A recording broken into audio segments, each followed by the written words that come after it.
కోట్లాది మంది అభిమానుల గుండె చప్పుడు, ఎవరి పేరు చెప్తే కోట్లాది మంది అభిమానులు ప్రజలు పులకరించిపోతారో అలాంటి మా నాయకుడు జనసేన పార్టీ అధ్యక్షులు పవన్ కళ్యాణ్ గారి కుమారుడు శంకర్ గారు సింగపూర్లో కాలేజీలో స్కూల్లో చదువుతూ అగ్ని ప్రమాదం జరిగింది.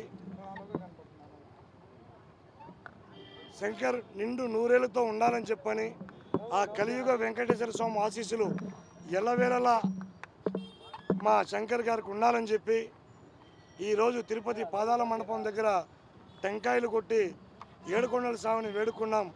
దేవుడా, మా అధ్యక్షుల వారైన కుమారుణ్ణి క్షేమంగా చూడు, ఏ ఆపద లేకుండా చూడు, నిండు నూరేళ్లు బతకాలి, కోట్లాది మంది అభిమానులకి వాళ్ళు ఒక బాసటగా నిలబడాలి.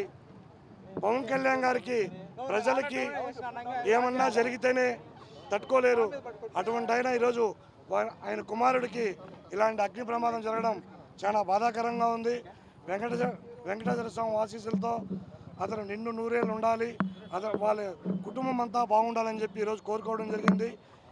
కన్న బిడ్డకి ఇంత జరిగా కూడా సింగపూర్కి రమ్మని చెప్పి వెంటనే వెళ్ళిపోవాలని చెప్పిస్తే కూడా ప్రజలకు ఇచ్చిన మాట కోసం, గిరిజన ప్రజలకి నేను మాటిచ్చాను, 2 రోజులు ఇక్కడ పర్యటిస్తాను, వాళ్ళ కష్టాలు తెలుసుకుంటానని చెప్పి బిడ్డకి ఈ విధంగా జరిగా కూడా ఆయన ఈరోజు కూడా ఆ యొక్క పర్యటన పూర్తి చేసుకొనే మళ్ళీ నేను బయలుదేరుతానని కూడా అధికారులకు చెప్పడం జరిగింది. దీన్ని బట్టి మీరు అర్థం చేసుకోండి ప్రజలారా, ప్రజల పట్ల పవన్ కళ్యాణ్ గారికి ఉన్నటువంటి విశ్వాసం ఏంటనేది.